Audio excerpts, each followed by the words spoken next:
Muchas gracias, Tere. Bueno, muchas gracias por la invitación, Tere, Carmen, Ricardo, Martín. Como decía Pérez, me siento como en mi casa. Que yo estudié aquí en la Autónoma, Psicología Social, y me he mantenido vinculada, por suerte, veo aquí también cargos de Psicología Social.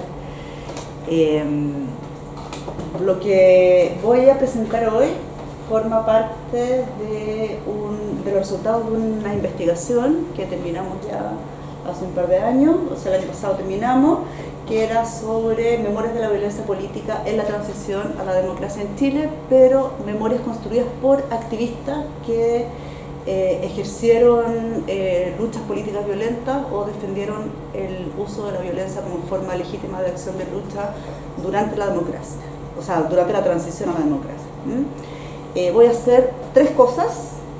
La primera la voy a hacer rapidito para poder pasar a la segunda, que es primero contar algunos antecedentes de la transición a la democracia en Chile. Me imagino que algunos de ustedes ya los conocen, pero quizás para otros sea necesario para poder enmarcar lo que voy a profundizar después, que son principalmente qué pasa con las violencias políticas, y lo digo en plural porque son plurales, ¿no? Lo digo con las violencias políticas de Estado y principalmente con las violencias políticas insurgentes durante los años 90, que es lo que más o menos se entiende por la transición. Digo más o menos porque, como voy a decir, no hay mucho consenso respecto a los límites temporales de las transiciones, que suelen ser en materia de controversia. Bueno, esa persona que acaba de entrar, que es Margarita Vélez, fue investigadora del proyecto, es tesista doctoral, está terminando su tesis ahora en nuestro proyecto, así que es coautora de este trabajo. Y entonces voy a presentar algunos antecedentes, luego hablar de las significaciones y resignificaciones de las violencias políticas y después proponer una lectura de las transiciones políticas como un dispositivo de pacificación, para cerrar. Entonces, la primera parte la voy a hacer bien rápido, como yo hablo chilena y hablo rápido. Si me pongo a hablar muy rápido y no me entienden, me hacen señas, por favor. Y si alguien me quiere interrumpir y hacer alguna pregunta, por favor, yo encantada, no tengo ningún problema que me vayan interrumpiendo, todo lo contrario.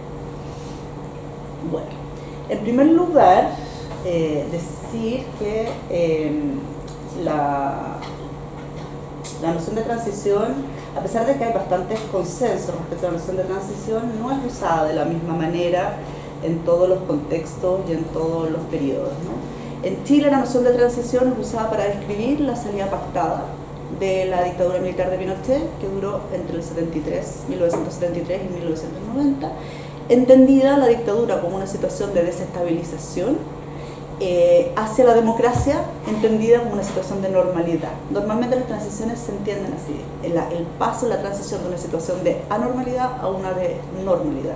Yo voy a tomar este tema, no me parece menor. Una primera cosa que me interesa señalar, y si logran leer ahí, están algunos hitos, algunos datos, es que la transición se empieza a gestar ya en las primeras épocas de la dictadura. O sea, la transición no es algo que se gesta al final, es algo que se empieza a discutir casi desde el principio. Ya en el año 76, intelectuales de oposición ya empiezan a pensar o a imaginar formas de salir de la dictadura y de volver a la normalidad, entre comillas, ¿no? Y también aquí es inevitable hacer un paréntesis y preguntarse qué es la normalidad. ¿A qué normalidad se quiere volver? O sea, cuando los intelectuales o la clase política habla de volver a la normalidad, ¿a qué? Habla de volver a qué.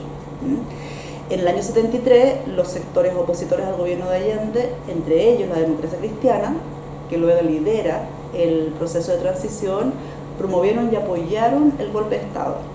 El plan era que los militares tomaran el poder, ordenaran un poco la casa, ¿no?, desordenada por el gobierno de la Unión Popular, liderada por el presidente socialista Salvador Allende, y que luego de ordenar un poco la casa, todo volviera a la normalidad, es decir, a la democracia anterior a la Unión Popular, a una democracia en la cual gobernaban las oligarquías. Entonces, pero ese plan no es así, es retomado 17 años después. Pero entonces, para estos sectores que lideran la transición, volver a la normalidad no es volver al periodo anterior al golpe, que sería la Unidad Popular. Volver a la normalidad es volver al periodo anterior a la Unidad Popular. Y eso es importante porque por eso la pregunta, ¿qué se entiende por normalidad? No es una normalidad en vías al socialismo, es una normalidad en vías a los gobiernos de siempre, donde gobiernan las oligarquías, no un gobierno revolucionario. Bueno, decía antes que la transición no se inventa a sí misma, la transición es imaginada desde la época de la dictadura, y eso no solo lo hace la oposición.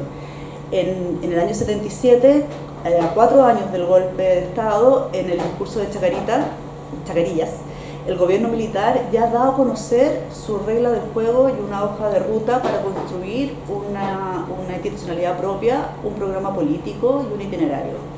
La hoja de ruta de la dictadura incluye la entrada en vigencia de una nueva constitución que está aún vigente y la realización de un plebiscito que se hace efectivamente en 1988, en el que se vota sí o no a Pinochet y al que la mayor parte de los sectores políticos deciden plegarse.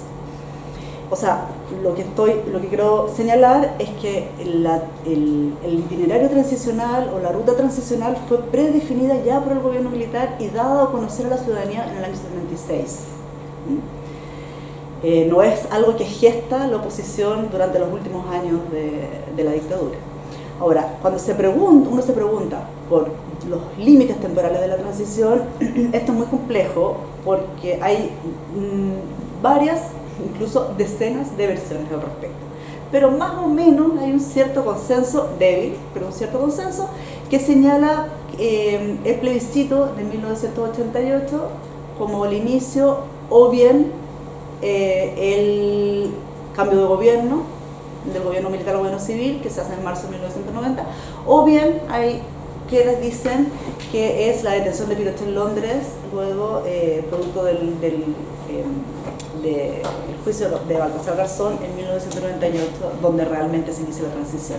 Esos son los 3 hitos que se marcan, ¿no? Nosotros tomamos en esta investigación el año 88, que es el plebiscito en 1988, y decidimos tomar 10 años por un criterio de convención, en realidad, ¿no? Me importa destacar que en esa época, en la época de la dictadura, antes del plebiscito, el gran debate que había en la oposición era respecto al carácter de la transición. ¿Cómo debía ser la transición? ¿Debía ser una transición pactada, que siguiera el itinerario del gobierno militar? ¿O debía ser una transición producida por procesos de movilización popular? Evidentemente, el destino, ya se sabía que el destino del proceso transicional iba a ser diferente.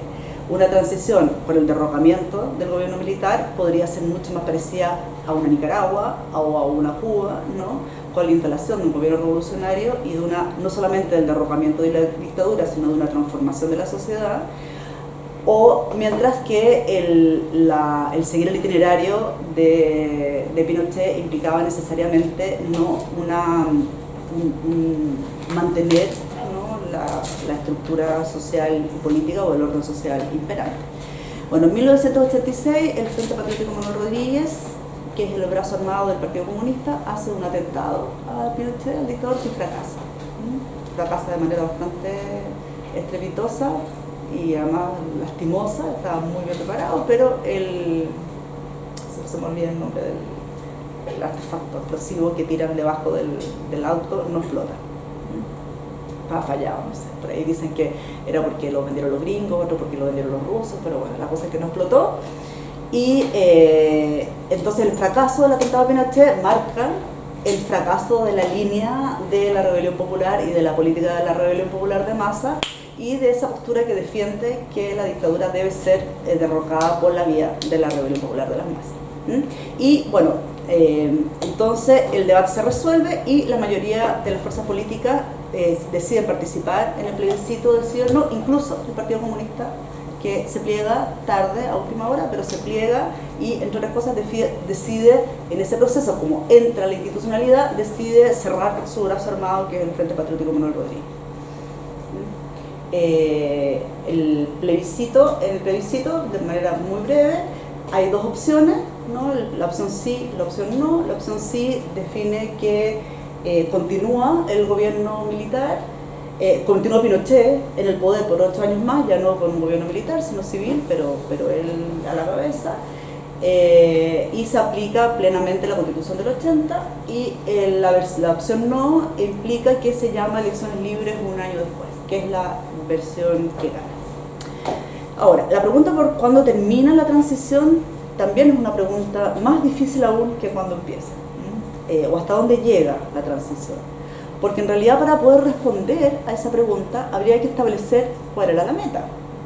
Si la transición es una transición a la democracia, habría que preguntarse qué características tendría que tener esa democracia para poder decir que ya se llegó a establecer esa democracia y que ya se terminó la transición. Esa pregunta tiene, otra vez, múltiples respuestas, más todavía que los inicios, y lleva a muchas personas a sostener que aún no se acaba la transición, y algunas incluso a decir que hoy, 30 años después del cambio de gobierno, con la Convención Constitucional que promete cambiar la Constitución de Pinochet, recién se podría empezar a hablar del fin de la transición. En la medida en que nos sigue gobernando, el país sigue regido por la Constitución que elaboró y aprobó Pinochet en 1980. Ahora, lo importante para nosotras es que la transición tiene una vocación fundacional. La transición inicia el camino hacia un nuevo orden y lo hace promoviendo ciertas verdades. Verdades sobre el pasado, verdades sobre la política y verdades sobre qué futuros son posibles. El conflicto se administra, entre otras cosas, estableciendo un régimen de verdad, es decir, produciendo formas y registros que generan una verdad que establece los límites de lo posible y que cambia la forma de entender la política. Por ejemplo, un ejemplo que uno podría dar es que se pasa de la lógica del conflicto a la lógica del consenso. La transición, en tanto proyecto político, se presenta a sí misma como un recorrido que lleva de la dictadura a la democracia, de la oscuridad a la luz, de la noche al amanecer, del invierno a la primavera, del dolor a la alegría, y toda su simbología está elaborada para marcar y para instalar la idea de ese recorrido.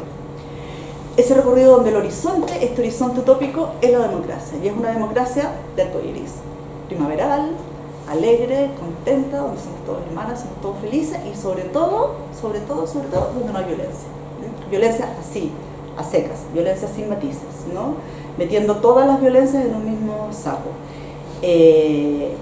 Y instalando una dicotomía que prima hasta hace unos pocos años, que es que por un lado está la violencia y por otro lado está la democracia, como si democracia y violencia fueran antagónicas. O sea que, bueno, es cosa de mirar nuestras democracias actuales para saber que eso no es así. Y esto queda muy claro en la propaganda política del no, que me imagino que ustedes se acuerdan, algunos y otros no habían nacido. Pero voy a poner un fragmento chiquito para que recuerden y para que vean especialmente cómo se marca, ¿no? este imaginario del tránsito.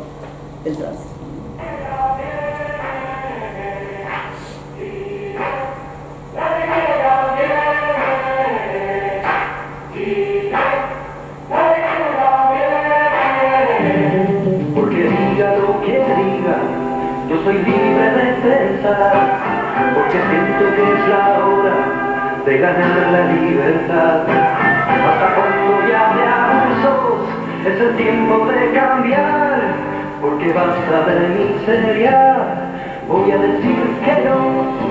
Porque nace el arcoíris después de la tempestad, porque quiero que florezcan mis maneras de pensar, porque sin la dictadura la alegría va a llegar, porque pienso en el futuro, voy a decir que no.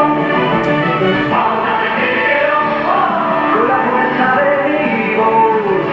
Vamos a decir que no, yo lo canto sin temor. Vamos a decir que no, todos juntos a triunfar. Vamos a decir que no, por la vida y por la paz.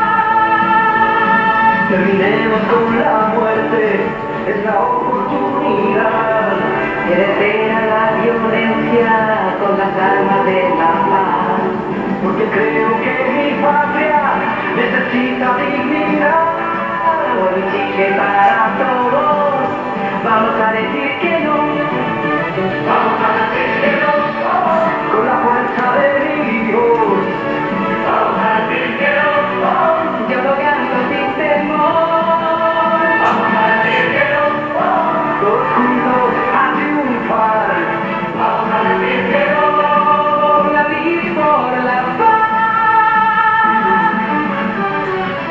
Vamos a decir que no.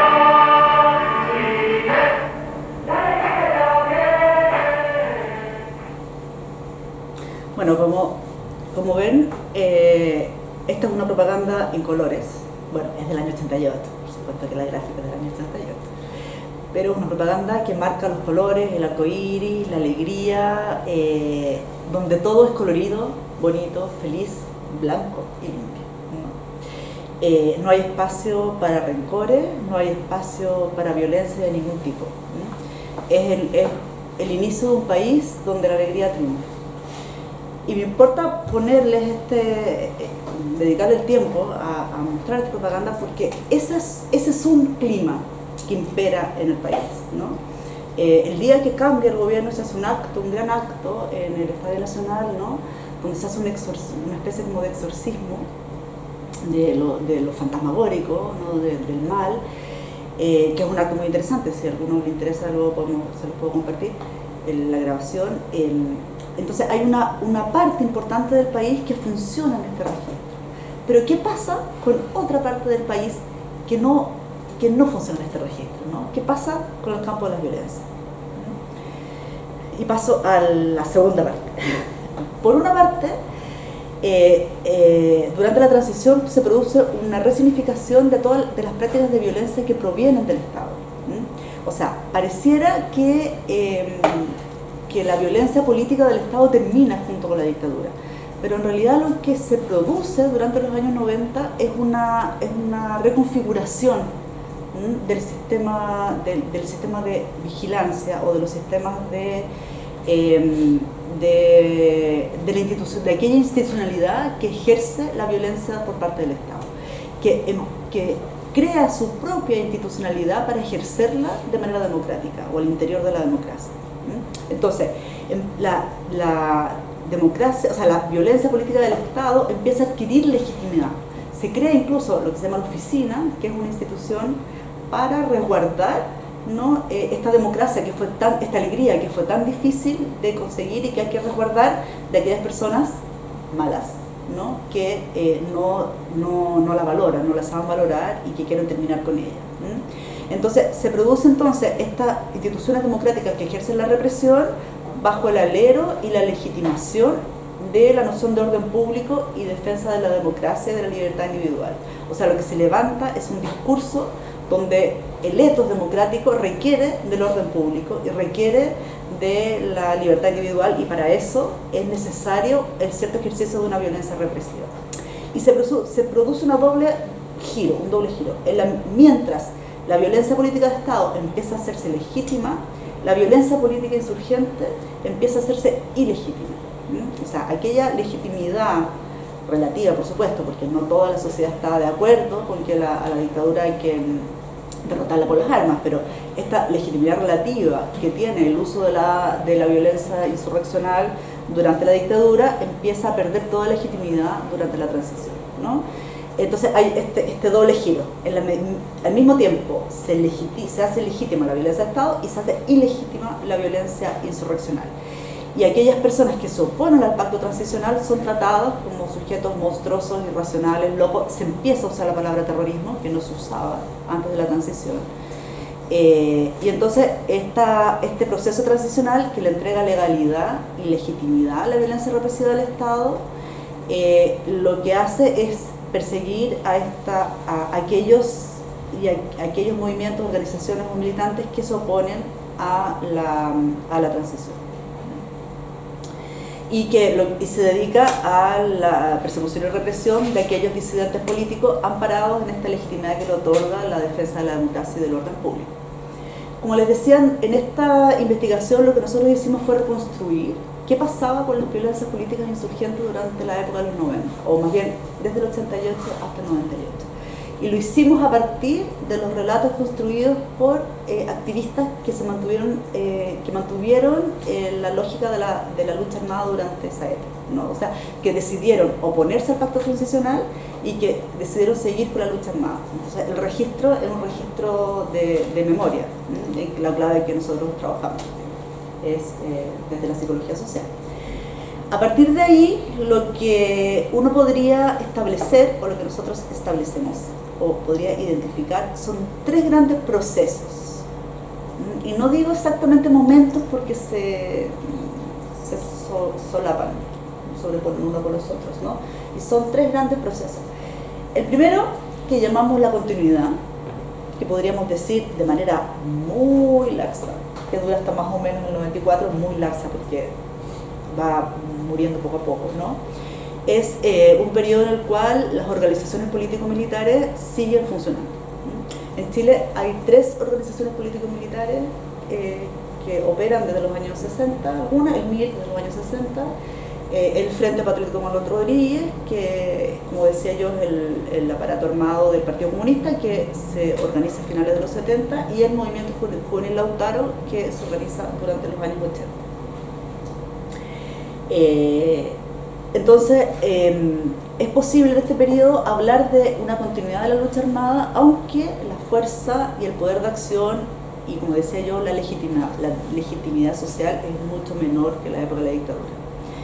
Estas 3 organizaciones continúan operando, el Lautaro en pleno, y algunas fracciones del movimiento del MIR, específicamente el MIR-EGP, el Ejército Guerrillero de los Pueblos, el pobre, y el Frente Patriótico Manuel Rodríguez autónomo, porque como les decía, cuando el PC se pliega al plebiscito y al pacto transicional, decide terminar con el frente, pero hay toda una fracción que decide continuar, que es lo que se llama el Frente Autónomo. Hay que decir que hay muchos militantes que se incorporan a la lucha armada ya en transición, ¿no? O sea, no es solamente gente que venía de antes, sino que hay mucha gente que entra en la transición. O sea, que hay una distancia muy fuerte entre las decisiones de las cúpulas de estas organizaciones y lo que efectivamente pasa en la calle y en los frentes, ¿no? O sea, el MIR decide terminarse muchísimo antes. Sin embargo, entre que el Congreso del MIR, que son varios, decide que el MIR se acaba y el MIR efectivamente deja de funcionar,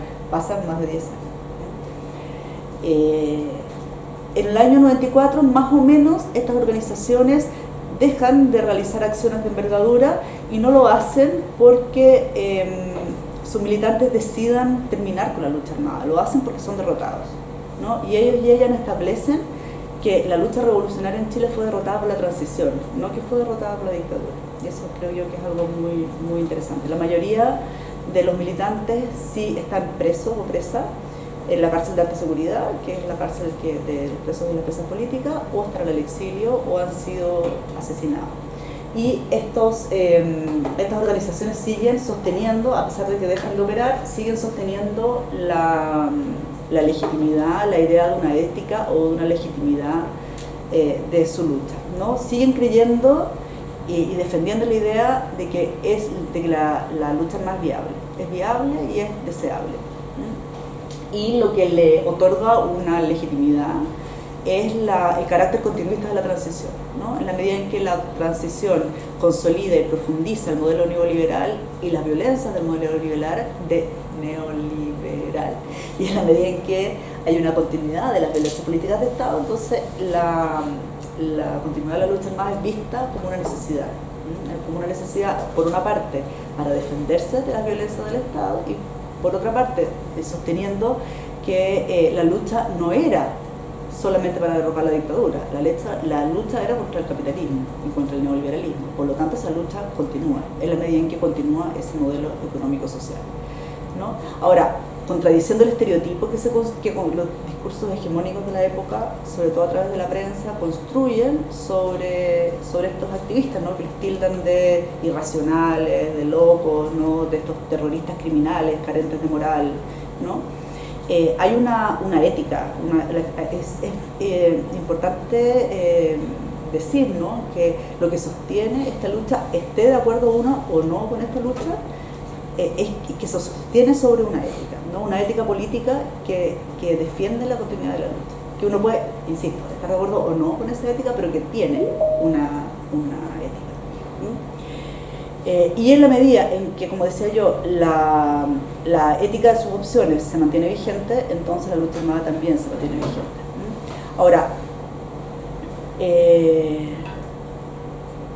quienes pertenecen a las estructuras operativas de estas tres organizaciones continúan haciendo acciones con una lógica de funcionamiento muy similar a las utilizadas en la dictadura, sin embargo, en condiciones tremendamente precarias, ¿no? O sea, los relatos hablan de una precariedad que es, la verdad que es difícil de imaginar cómo algunos sobrevivieron los años que sobrevivieron, sin el apoyo de ningún partido, ¿no? Sin financiamiento y sin la legitimidad de las bases. O sea, ¿cómo puede existir clandestinidad sin apoyo financiero y sin nadie que responda? ¿No? Porque no hay apoyo popular, no hay apoyo de estructura, no hay apoyo de partido y no hay apoyo internacional, ¿no? O es muy, muy escaso.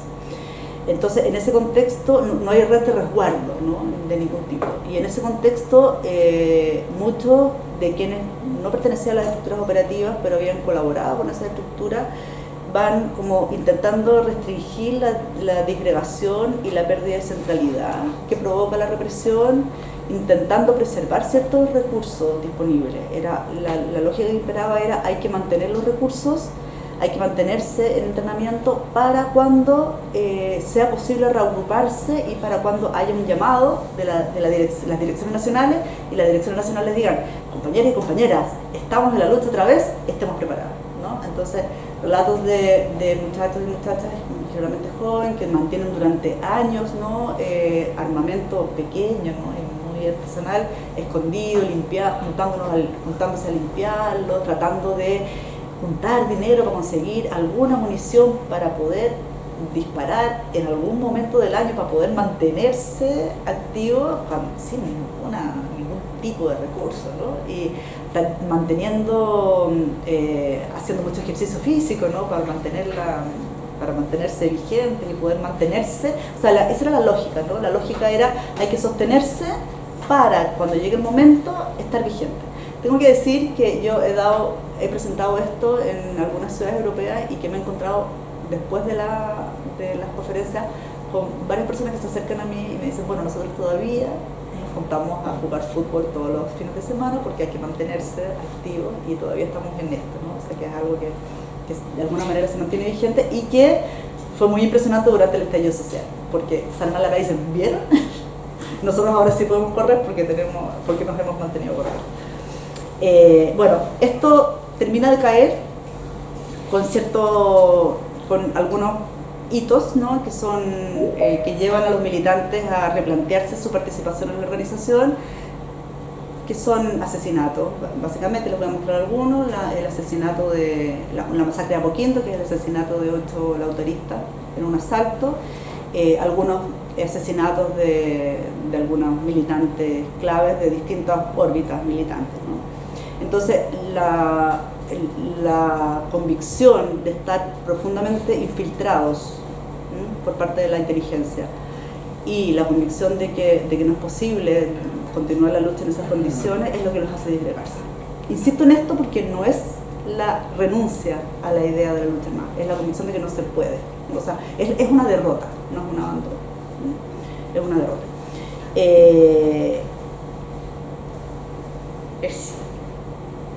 Un segundo proceso, bueno, ahí le puse hay un panfleto, esto es materia de otra presentación, pero es la diferencia entre los grupos, porque el movimiento Lautaro, que es uno de los movimientos que sigue más activamente y que hace un análisis que en ese momento parecía una locura y que hoy día parece muy lúcido de lo que es la transición, es un movimiento muy raro, porque es un movimiento militar, pero cuyos planteamientos o cuya bandera de lucha eran la marihuana y el sexo libre. Entonces siendo militares, ¿no?, tienen como planteamientos muy cercanos a algunas ideas libertarias, y lo dejo aquí porque después, si uno ve el devenir de lo que son las luchas radicales en los años 90 y hoy día, la influencia de Lautaro ha sido muy impresionante. O sea, si uno ve los discursos de hoy, los discursos militantes de hoy, del estallido social, de los 90 y de los 2000, son claramente herederos y dialogantes con los discursos de Lautaro, a pesar de que en esa época eran vistos como los loquitos, porque imagínense, frente a alguna estructura tradicional tipo Nicaragua, como el MIR y la del Frente Patente Coronel Rodríguez, que eran súper militares, súper cuadradas, ¿no? Visto estos militantes que en la cárcel se negaban a hacer ejercicio, a levantarse temprano, que querían fumar marihuana y lo que podían eran condones, o sea, era como visto como una locura.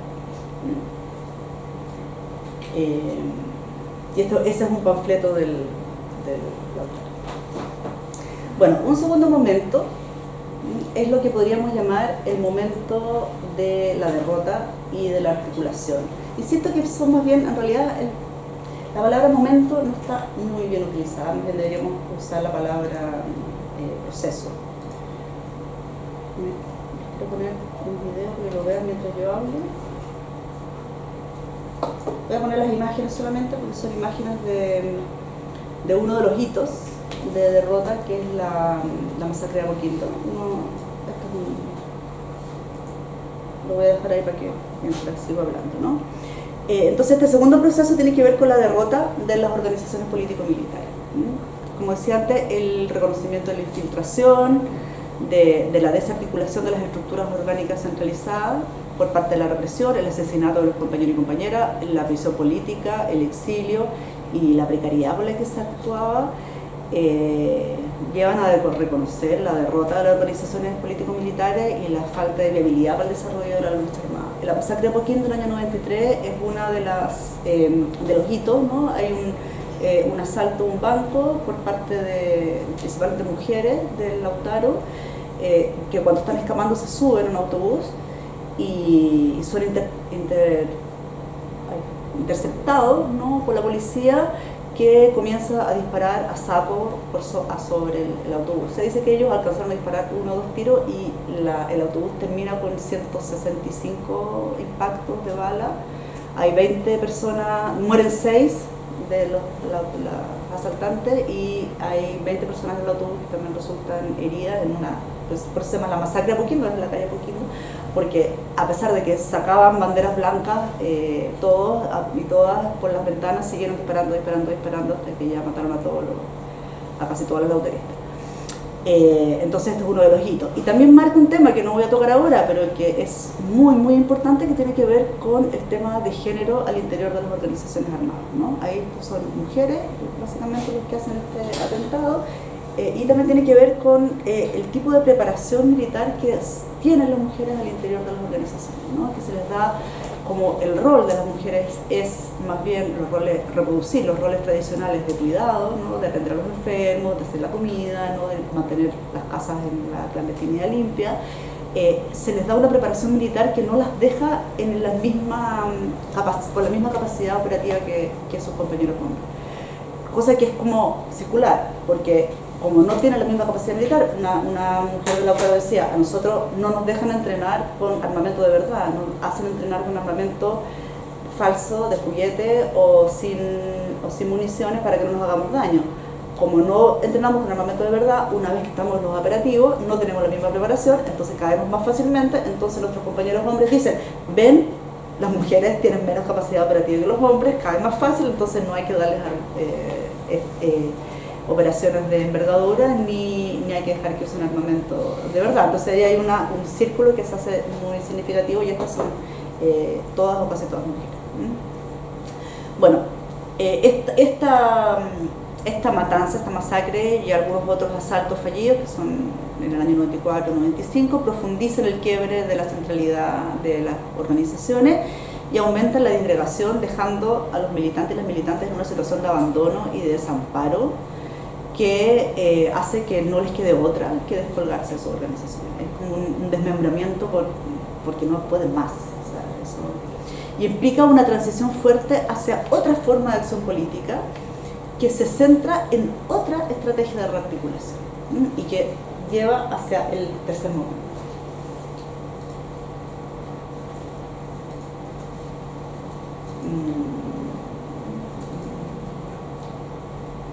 Yo soy demasiado alto. me perdió. Ayuda, por favor. Bueno. Implica la transición entonces a otras formas de acción política que está más bien centrada en la rearticulación de las fuerzas, donde lo importante ahí ya no es la acción, la operación militar, sino que es la rearticulación. Y fortalecer la red de colaboración y construir bases sociales por medio de la participación en organizaciones sociales y territoriales. Este proceso de cambio,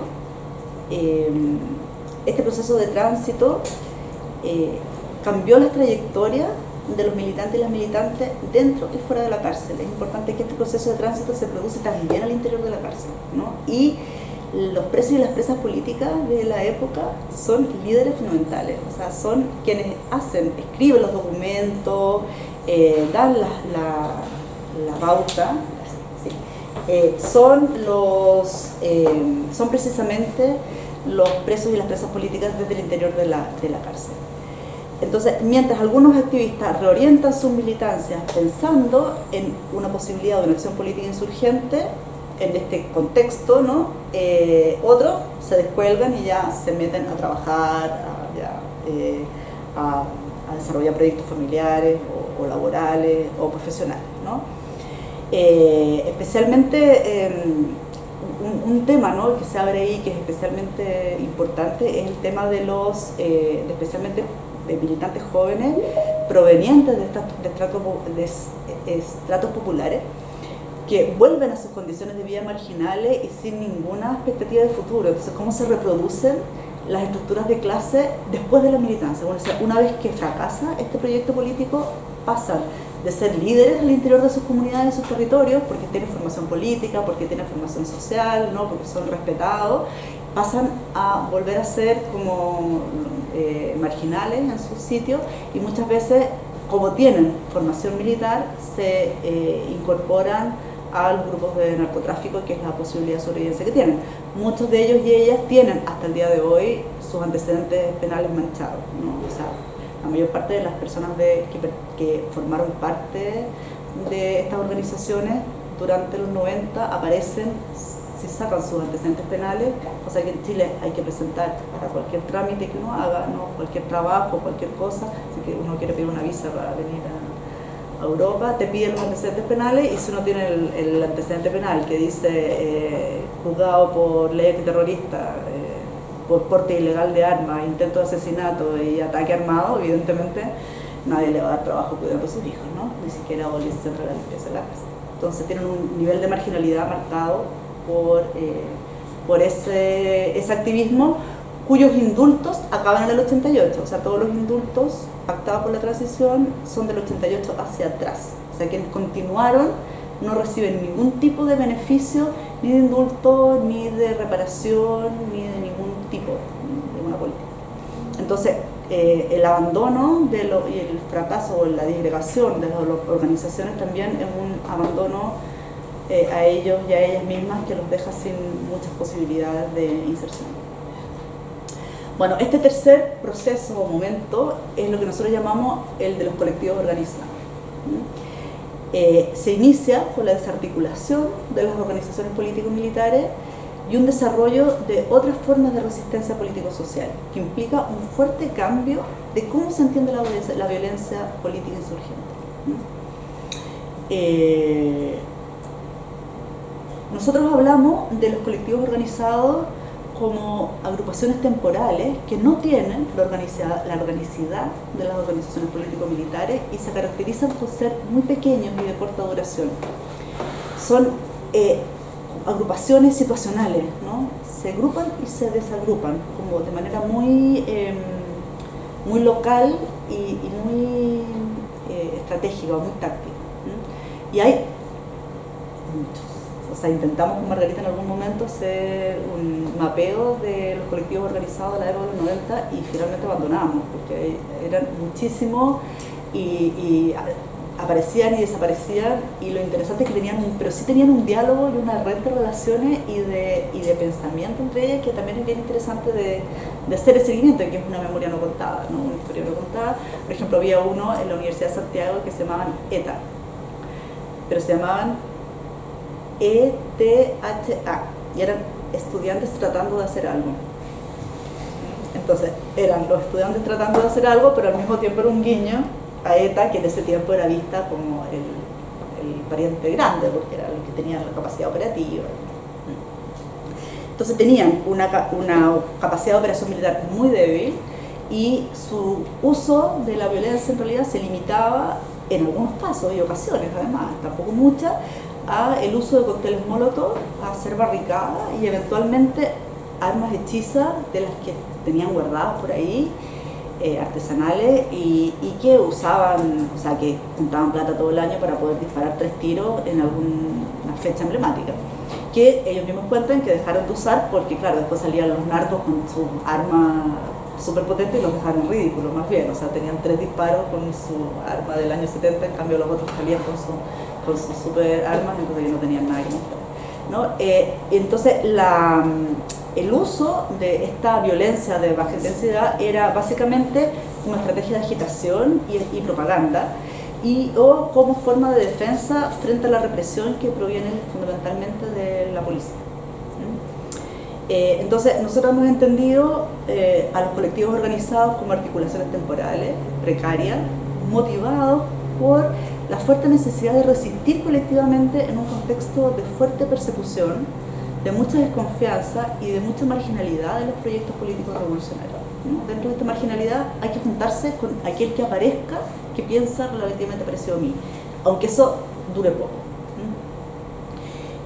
Y aunque no son una forma de organización nueva y mantienen ciertas vinculaciones con los antiguos militantes de las organizaciones político-militares, tienen una lógica muy distinta, porque la violencia deja de ser pensada como una violencia que busca tomarse el poder, sino que es una violencia resistente, es una violencia que resiste, no es una violencia que busca tomar el poder por las armas, que es algo que vemos hoy. Por eso es interesante hacer este seguimiento, porque es lo que yo creo que esta transición en las formas de entender la violencia es lo que permite entender los ejercicios de la violencia insurgente actual.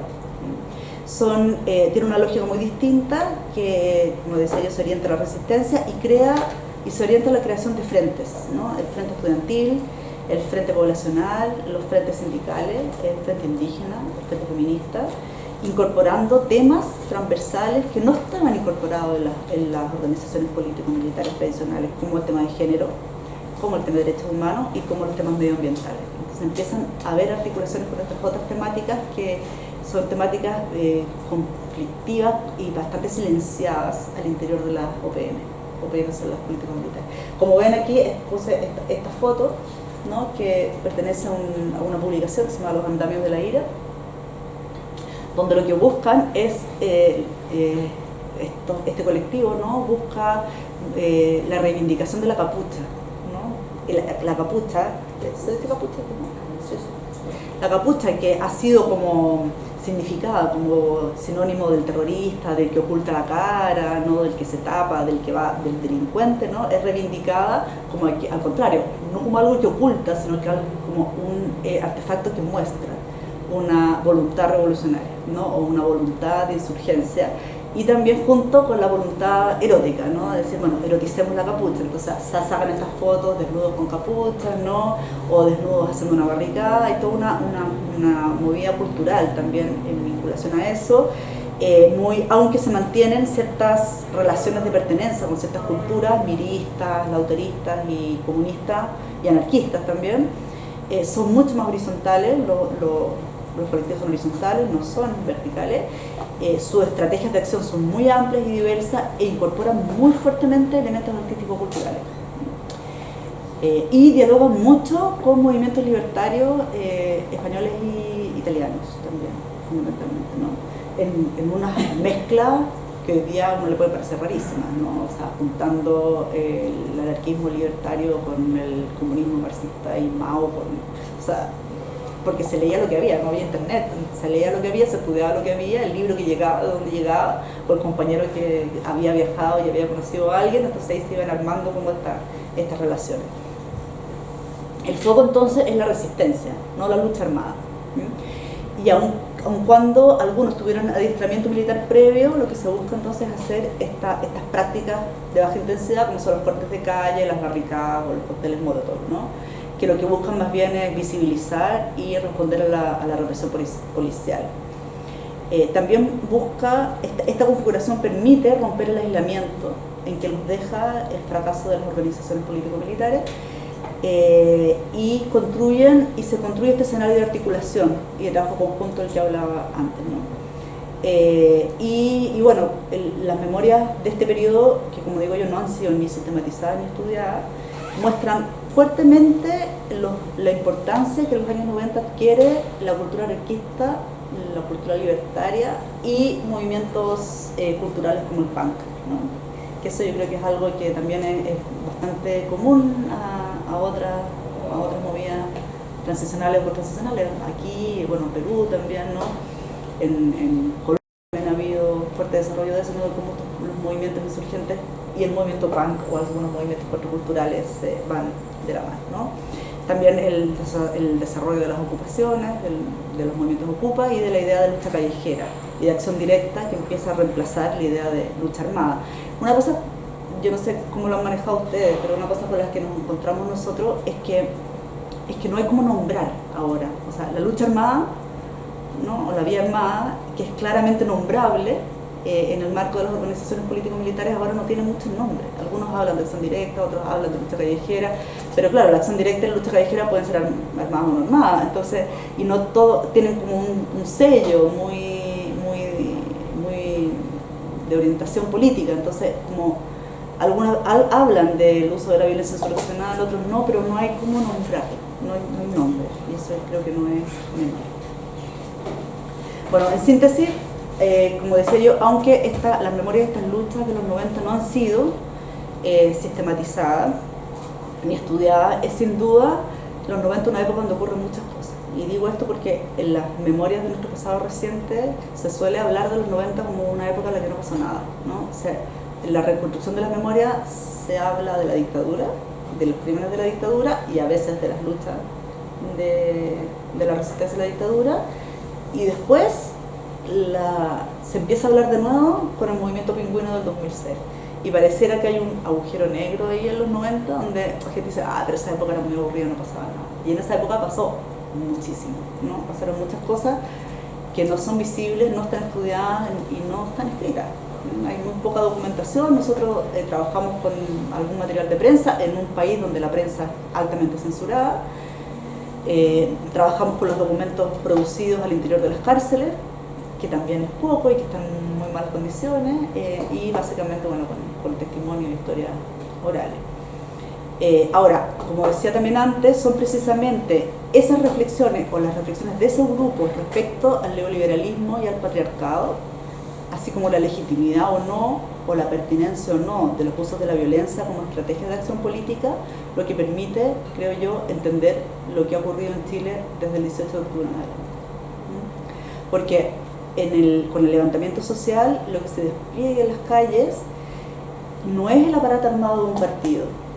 Lo que se despliega en las calles es precisamente, no es un movimiento revolucionario que busca acceder al poder político para poder transformar la estructura de clase, sino que es una práctica de defensa frontal frente a la violencia del neoliberalismo, donde la violencia es netamente entendida como una estrategia de resistencia, y donde no hay un horizonte de toma de poder. Es un actuar coordinado de personas o grupos que hacen acciones conjuntas muy creativas y muy articuladas para defenderse y para defender a otros y otras de la violencia policial. Y no es un movimiento orgánico, al menos por ahora. No se trata, la mayoría de personas con formación militar previa, por supuesto que hay algunos que han ido ahí a ayudar, pero la mayoría improvisa, se forman ahí mismo, aprenden de cómo en Hong Kong se desactivan las bombas lacrimógenas, hay un aprendizaje ahí en diálogo con otras luchas de otro contexto, y entonces eso en realidad es otra vez un colectivo situacional cuyo objetivo de identidad se realiza en la resistencia que ejercen, ¿no? La resistencia es la que le da ese objetivo y la que otorga la fuerza a ese sujeto político. Un sujeto político que yo creo que no tenemos muchas herramientas para entender, porque es un sujeto político muy diferente a este sujeto político de los años 80, ¿no? Y yo creo que para poder entenderlos es importante entender esta transición, ¿no? En los usos de las militancias y de las políticas. Ahora, estas personas que vivieron la transición desde los márgenes, que no se plegaron al pacto, que no creyeron la promesa y que siguieron resistiendo a este sistema social que perciben como intacto, pagaron un precio tremendamente alto, ¿no? Yo creo que tampoco hay que romantizar lo que hicieron, pagaron un precio altísimo, ¿no? Fueron perseguidas, apresadas, exiliadas, asesinadas por los gobiernos democráticos, por todos los gobiernos democráticos que siguieron a la dictadura. No tienen ningún espacio en los lugares de memoria, no están en los museos, no están en los memoriales, no son sujetos de políticas de reparación, están ausentes de los archivos, están ausentes de todas partes, ¿no? Son el gran silencio de la transición, ¿no? Son el lado oscuro de la transición, el lado oscuro de la transición que casi todos y todas han optado por silenciar mientras se construye abierta y sistemáticamente las memorias de la dictadura. Bueno, para terminar en título nomás, lo que voy a decir es que nosotros, siguiendo la lógica además de la propuesta de Alejandro Castillejo, que lo ha trabajado a propósito de la realidad colombiana, proponemos entender la transición o las transiciones como una forma de gubernamentalidad que desarrolla un orden, produce subjetividades y formas de legitimación, y a la memoria como una estrategia propia de esta gubernamentalidad. Y entre las estrategias que encontramos de la transición en Chile está la construcción de una narrativa hegemónica del pasado y del presente, la implementación de leyes de control de la disidencia, la institucionalidad que regula ese control de la disidencia, la persecución, la tortura y el asesinato de los grupos disidentes y la existencia de esta cárcel de alta seguridad. Y creo que la radicalidad con la cual se empiezan a disociar estos dos Chiles, al menos, porque es más, que mostraba yo al principio, el de la alegría y el arcoíris, ¿no? Y el de las instituciones democráticas, el éxito neoliberal, ¿no? El que se ve desde afuera también, ¿no? El Chile desarrollado, ¿no? Donde la internet vuela, donde los autos son modernos, ¿no? Donde los edificios son modernos, donde estamos donde formamos parte de los ingleses de América Latina, les gusta decir en Chile, y este otro Chile que empieza a tensarse y que estalla el 17 de octubre con este eslogan de no son 30 pesos sino 30 años, porque el estallido social de octubre se inicia con el alza de 30 pesos del pasaje en metro y sin embargo produce un levantamiento social mayor, una revuelta que se acalla con la pandemia en marzo, que dura 7 meses y que tiene su correlato hoy día en la Convención Constitucional y que aparece diciendo, bueno, es que no son los 30 pesos, son los 30 años. Y uno se pregunta, ¿qué pasó hace 30 años? Bueno, hace 30 años no ocurrió el golpe, hace 30 años empezó la transición. Entonces es el poner la transición como objeto de la crítica de la memoria y de la crítica política. Y cómo durante el estallido social además la transición es cuestionada en clave de memoria permanentemente. Y con eso voy a terminar con eso termino ya. Venos tus monólogos, tus discursos incoloros. No ves que no estamos solos, millones de polo a polo. Al son de un solo coro marcharemos con el tono, con la convicción que basta de robo. Tu estado de control, tu trono podrido de oro, tu política y tu riqueza y tu tesoro. No, la hora sonó, no permitiremos más tu doctrina derecha. La hora sonó.